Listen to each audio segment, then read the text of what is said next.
All right. Well, good morning. Good morning.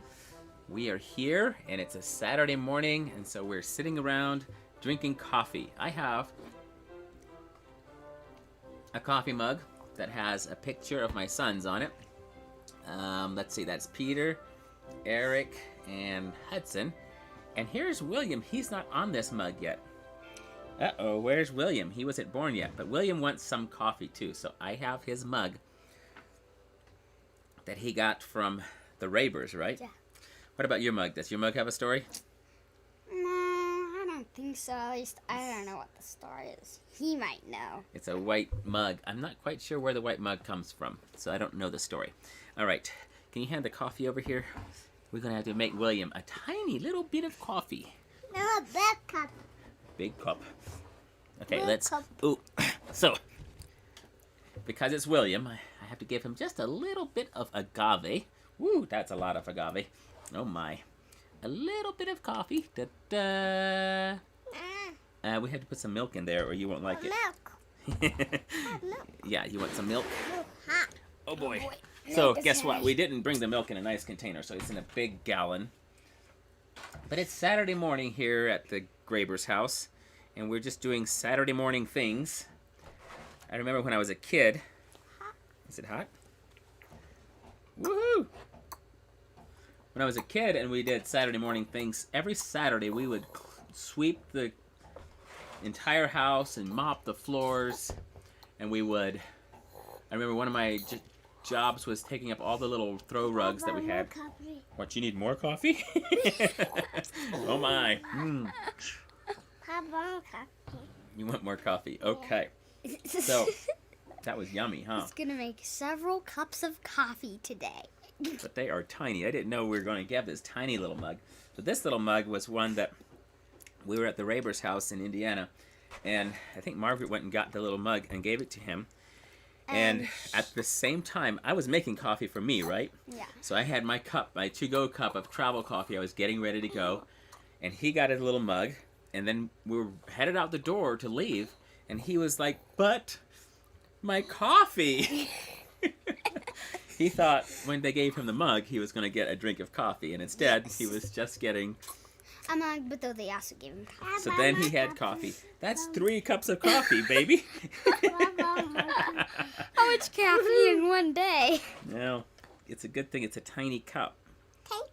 Tiny cup. Tiny cup. Big cup. Yeah. He's gotta make coffee all day. Yeah, well, it's mostly milk. Uh-oh, we dropped some milk on the feet. Oh, dear. So, okay, that will be your last mug for right now, okay? Then you can be all done when that one's done. But when I was a boy, on Saturday mornings, we would clean the house and everything. And so our weekly, the things we did throughout the week would kind of stop, and we would do Saturday things. So we had all of our weekly chores, and we still had to feed our animals and stuff in the morning, but we would have our Saturday morning... Good morning, Eli. Thanks for tuning in. We'd have our Saturday morning chores that were specifically just for Saturday morning. So I would roll up all the carpets in the house, take them outside, shake them out. I get all the oil lamps from inside the house. I'd take them outside, and I would refill them with kerosene and bring them back inside for the week. I had a bunch of chores like that where they were just for Saturday. So Peter, do you have any just Saturday chores? Well, today we're making pumpkin pie, but I don't know if that would be a chore, making pumpkin pie. Making pumpkin pie? I think that's a good... Yeah, I'd say it's I'm a glad good you're doing it. chore. Well, Mom's doing it. Yeah, not Mom's me. doing it, and you can be helping, right? Should I get the cat? And so a minute ago, Peter was outside. What were your chores this morning? You already did it, but I saw you Taking care outside. of my rabbits. So Peter has rabbits, and Hudson. not Hudson. William has Eric has rabbits too. And then Hudson. But so what did you have to do this morning? It was snowing yesterday and the day before. So I had to go out there. Then I first gave them all food because I have 3. So I gave them all 3 of them food. Then I had to take all their water, stick them inside, thaw them out. Because Get they're out all frozen. The, ice. They The were water is frozen solid. yeah, the water is frozen solid. And so then I'd fill up a pitcher of water and then go back outside, put the dish in the pan, pour more water, and then I was able to come back inside. Right. But while he was outside, one of the animals he was taking care of, we'll show you in a minute. Go get it. We have a story to tell about an animal.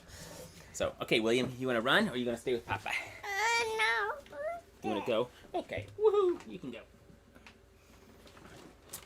So, it's interesting in the rhythm of life. There are times where we do the same thing over and over, and this is like when I was younger. I remember, I say younger, when I was right out of high school, I was really feeling that God was calling me into ministry, and I really wanted to go into full-time ministry. And my thought for what that meant, being in full-time ministry, was I didn't have a job. That was what I was thinking. And it wasn't that I was necessarily lazy at the time. I just was like, I don't want to have a steady job. I want to instead have steady ministry. That was what I was thinking. And I was trying to figure that out. My dad, on the other hand, at the time was really concerned, and he said, I'd rather have you at least learn what it means to have a steady job. I want you to learn how to do that. And so I remember at the time going, but I don't want a job. And this is one of those stories that happened to me. I was out in the garage and I was working on a chalk art preparation. I was doing some chalk preparation. And I was praying, and I was really strongly sensing God's calling into ministry. And I was remembering what my dad had said the night before about me needing to get a job. And he said, I just want you to learn the discipline of having a job. That's what he wanted. He just thought that at 18, 19 years old, I should learn the discipline. And I'd already had a few jobs. I'd already learned some of that discipline. And I thought, hey, I've had, a year and a half experience. Why would I need more of that? Let's go into this other area. And so I'm out in the garage and I'm praying. And this was way back before cell phones. So I'm praying. I said, Lord, and I took the holy path, right?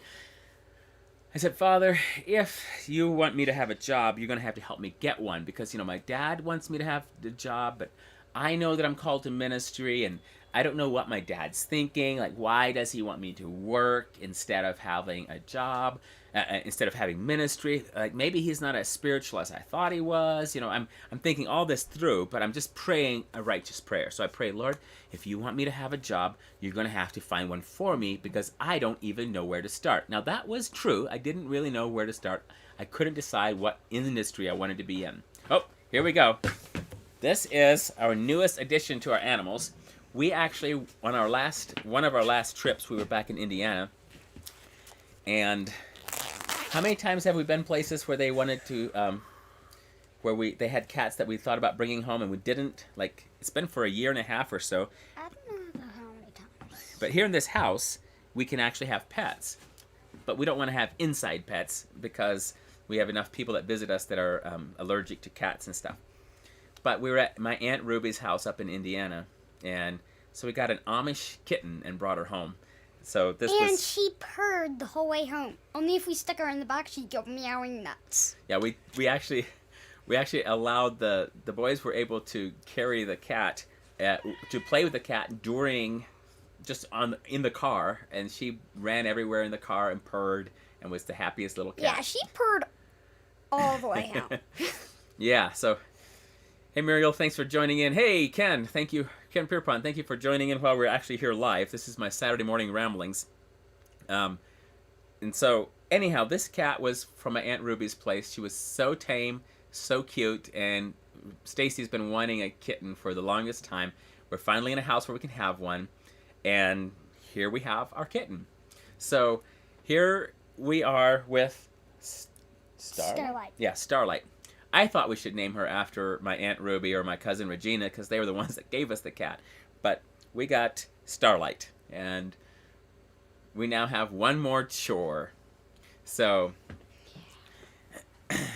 yeah, Ken, it's still morning here, just barely. You are not morning anymore where you are, but it's still, here in Denver, it's still morning time. So I'm here just rambling a bit. I was telling a story, and I'm going to finish it in a moment.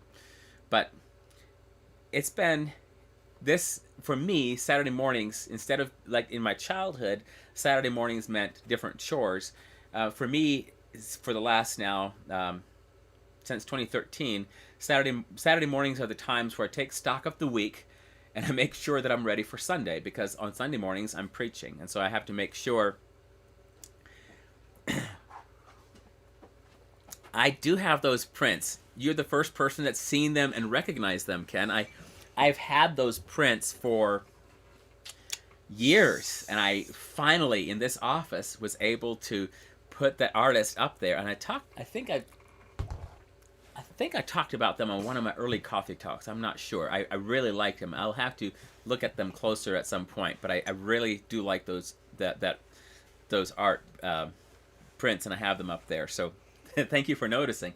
But it truly is becoming a rambling thing, because now I have 3 strands of stories going on, I think. Let me see if I can close them up. So when I was a boy, I'd have chores, and it would be different. But in recent years, now that I'm, Saturday means I'm getting ready for Sunday, make sure everything's set.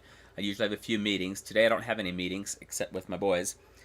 But one of the things I've absolutely loved about the last couple of years of my life, this is a mug, by the way, from Jennifer Harris gave me this Father's Day mug a couple of years ago on 2018. And it has just several pictures of me and my boys in it. This is me with the 3 boys. There's the 3 boys. This was on a trip out in North Carolina at a waterfall. And so this mug represents to me a lot of what I live for right now. This season of my life, I'm walking with the boys, and we actually now have, Eric's outside taking care of his bunnies right now outside my window, and taking care of the cat too. But we've been playing games recently, Peter.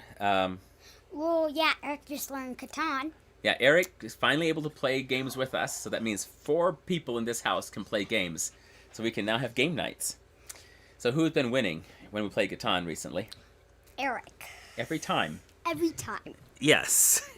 We've tried different things, but then we played... Transamerica. We played Transamerica, which is that railroad, one of those railroad games. And then Mom won. Yeah, Eric didn't win that one. So it's been nice being actually able to play games and do things together as a family. We've been having a lot of fun together. And so Saturday for me is supposed to be a different day, a day where we do things that we don't usually do. So I need to go back. I started telling a story when you were out getting the cat, Peter. Now I've got to go back to finish that story. So I was at 18, 19 years old. I'd actually just come, Ken, I had just come back from the Flint training. I think I was up in Flint that year. I'm not sure. It might have been down at Indianapolis at the time still, but I'd just come home from there. And I had this big, long conversation with my dad. I said, God has called me to ministry. Are you saying hi, William? Good job. I said, God has called me to ministry, and I want to do it. And my dad, in his wisdom, said, you should get a job and learn the rhythm of daily work. And I thought, but God has called me. So now it's Saturday morning, or, whoa, there's Hudson Taylor. What are you wearing, bud? Come in here. Costume. Are you wearing a puppy costume? That is cute. Oh my. So, I was out in the garage, and I was getting some chalk drawings ready, and I knew my dad wanted me to get a job, but I thought I was more spiritual than that, and I should just do ministry. So I prayed, and I said, God, if you want me to get a job, you're going to have to find one for me, because I don't even know where to start. And that was true. I didn't quite know where to start. And so I prayed that prayer, and I thought, okay, I took care of that. Are you ready to go play something? No, I'm not going to play something. I'm going to Okay. go after this coffee cup. Can you bring your bow and arrows in here in a minute and show it to us, Hudson? So I prayed that, and I kept getting chalk drawings ready, thinking, now I've taken care of it. If my dad asks, I'll tell him I'm praying about it. I'm praying about getting a job. Well, I never got to tell him that, because 5 minutes later, my mom walked out of the house with the cordless phone and said, somebody's on the phone for you. And I'm thinking, yay, it's probably someone wanting me to come do a chalk drawing. But instead, I answered the phone, and there was Oscar Clazel, and he said, hey, are you still looking for work? And I thought, still looking for work? I haven't even started looking for work. And so he ran the local garage there in Shiner, Texas, and he needed a helper. He needed someone to work there. And so I kind of stuttered around. I couldn't believe it, because in my mind I'm thinking, God, I think you're on my dad's side. You want me to get a job. This is just nuts. And so I remember telling him, yes, I am. And he said, well, I'm needing someone to help me in the shop. And so by the time I hung up the phone, I told him I'd be at work on Monday morning. And I had a job. And I thought, well, God is trying to show me something. So for the next 6 years, I worked a lot in the automotive industry, and I learned a lot about daily rhythms. And I just, now when I go take my car to a mechanic shop, or anytime I walk in and I smell the solvent, I smell the parts, I smell the whole thing, the smell of a car mechanic, of garage, and it brings back fond memories. At the time, I didn't realize what was happening. But I actually got to the point where I really loved the work. There were some real times of frustration and other stories that came around it. Well, I do want to tell you one thing. I'm glad that he can fix our cars. Yes, so that's true, because now I can still fix cars. Yeah, and that's really good when we're traveling, so that when we have, say, our transmission goes out, he knows more what to do than most people. Yeah, and when one time this summer, we had a problem where the air conditioner wasn't working right. And we stopped, and the boys were actually able to all go to a park while I fixed the air conditioner. And remember what happened when we stopped at that park? Remember that story? There was yeah. Peter had a interesting experience, because explain what was there. So there was this course that was 1 mile, and you could go on it, and they called it a story walk, because there'd be different signs and they'd have stories. So you take a 1 mile hike. And there'd be stories every so often. Yeah. But though at the end, so was it the same story all the way around? Yes. So it was like one book going the whole mile. And you walked the whole mile. Yeah, I walked the whole mile, and then at the end it ended sad. And so that told me, if I'm going to write books, I got to make them have happy endings, not sad. Yeah, Peter walked an entire mile to read a story, and at the end of the story, it ended sad. And that was not, it was a children's story meant for children, and Peter went and he thought that was a bad setup for the audience. If you want children to like your stories, make sure that they end well. that they end happy somehow. Yeah, instead of like having a car crash and then it ends where they only have a few broken bones. So Peter learned something about storytelling. See, the great storyteller, God, he tells a story, and it goes through some pretty dark times, but we know that it ends on a very glorious, happy ending, and when we'll be with him in heaven, and that's an amazing story, the marriage supper of the Lamb. So that's awesome, but Peter learned something about storytelling that day when he hiked a whole mile to read a story, and then what was it? Just a sad story at the end. So I was going to show you, though, because I was telling you about this mug, and this mug has pictures of me and my boys on it, and we recently went and took some family photos. Actually, we were doing family photos for someone else, and we got a few of our own. So there we are, and the one with me and William. Yeah, somewhere here there's a cute one with Peter. Here we go, Peter and William. Isn't that awesome? I love that shot. And then we have these of the boys. We have these right here. And anyway, and what you wouldn't believe, this is a funny part of this, is in order to get those pictures, we went out behind this park where we all meet, and as we were there, there was not enough space to actually take a beautiful picture. So what did we have to do? We moved a dumpster, wheeled it out of the way to make enough background so that we'd have enough green, that brown grass stuff behind us to make it do.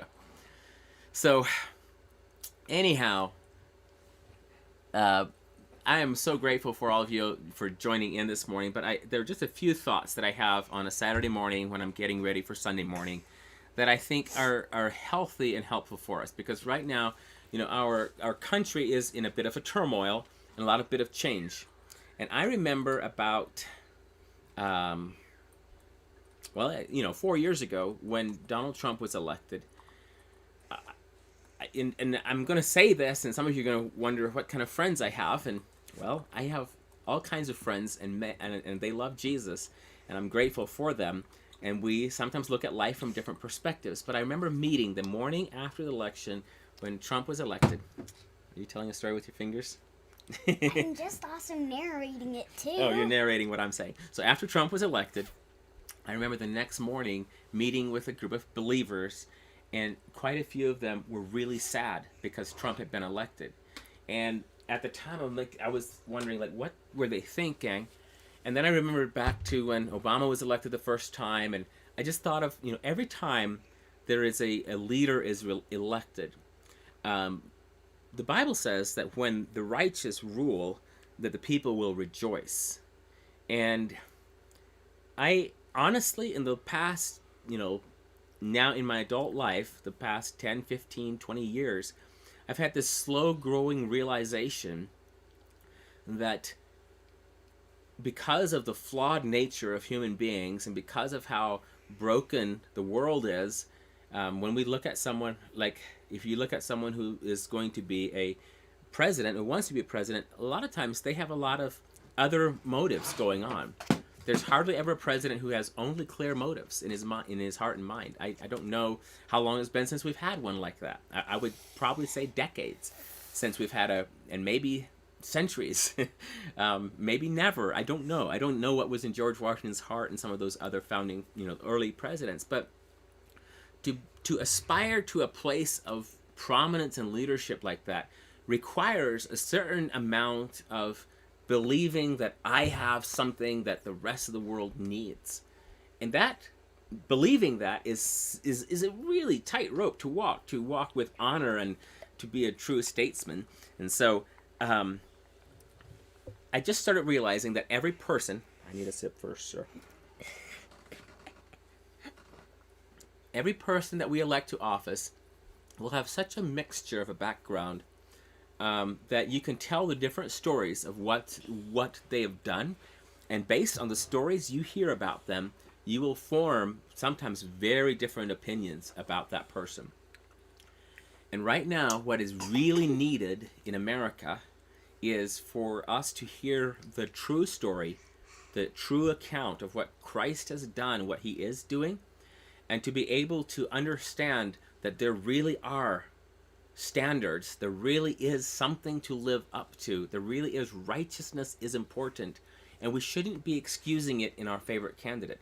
When someone is sinning, that needs to be admitted, and we need to be able to move on, and we need to be able to still pray for people, and we need to be honest about what's happening, because what happens right now, and this happens on the right and on the left. So yeah, Saturday morning coffee talks can go political real quick. It's happened before.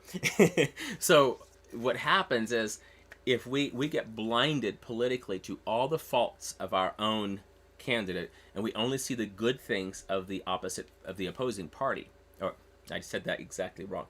We are blinded to our own faults, and we're blinded to the other people's good points. And what I would like to say is that in America right now, much of what happens is dependent on you and I living daily righteous lives and pursuing God and doing what he's called us to do. And so sometimes, Peter, do you know right now, you've seen a lot of things in life. Do you have any idea if God has called you to do something big and mighty and amazing? Or are you not sure? I don't know. You don't know. I'd have to get older to find out. You're going to get older to find out? Well, sometimes you get older and you still don't know.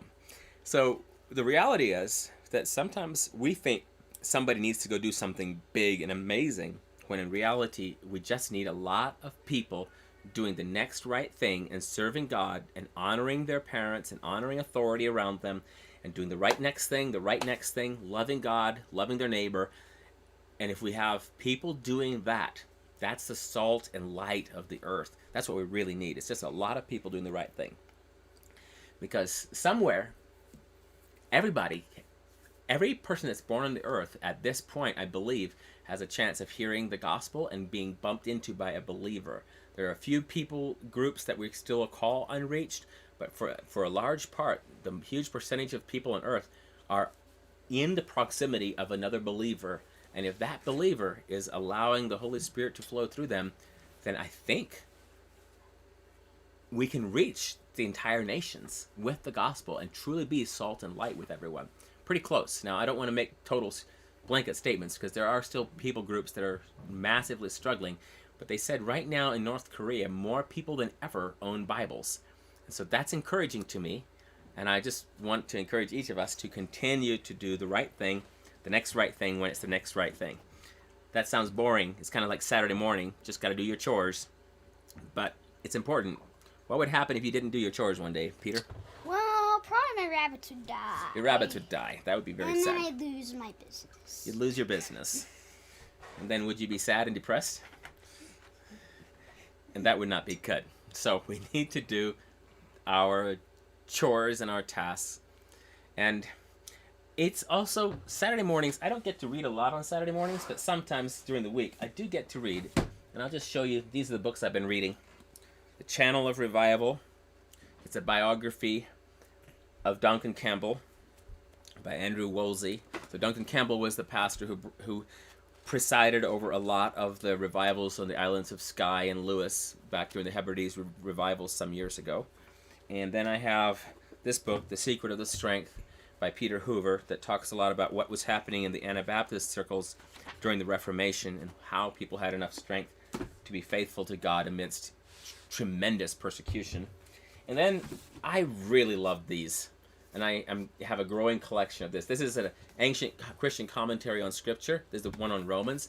And what it is it'll have, it's kind of like a Bible commentary, but it has the church, so for the first, 6 centuries of the church, 8 centuries of the church, the early church fathers wrote or preached about different parts of the Bible. And so they spend about 10 years going through all of the writings of these church fathers and combining them so that if I'm looking at Romans chapter 6, like we're doing tomorrow at church, I can actually come in here and find what did Origen, what did Ambrosiaster, what did Tertullian, Chrysostom, what did these people, Clement of Alexandria, what did they say about different verses? And if you're like me, my very first theological books were all heavily informed by the Reformation. So everything I had was something from the last 500 years. So it's really refreshing for me. Pioneer puppy. Oh, there's a pioneer puppy behind us. So it's really refreshing to be able to go back and find what's been happening in the first 800 years of the church, and not just see what's happened in the last 500 years of the church. I guess the puppy ran away. So those are my Saturday morning ramblings. Read good books, meet with good friends, do things with your family, get a cat, I guess, or a dog, or a bunny. Yeah. We already are sold out of bunnies, so you can't get one from us. Yeah, he's already sold out all out of bunnies. And then he had quite a few. is also sold out, but though we're keeping one of the bunnies so that somebody can come and pick it up for their kid on Christmas Eve. That's right. Eric is still taking care of one of the bunnies that he's already sold, because they're going to pick it up. So shh, don't tell them. I don't know who they are though, so I don't think we're safe. I think we're safe too. But Saturday mornings, time to reset our hearts, think about the Lord, turn our heart toward home, and do the next right thing. Prepare to do the next right thing throughout the week. And enjoy your family. Wherever they are, Zoom conferences are not all bad, especially if you live out of state. I love them when we can talk to people from out of state. But I really liked being in person. It's just something good about being in person and being able to actually touch people. So we need to make sure we're touching people. So those are my Saturday morning ramblings. Thank you all for joining us. Do the next right thing. Seek God with all your heart. And let revival start with you. And we'll talk to you then. Bye.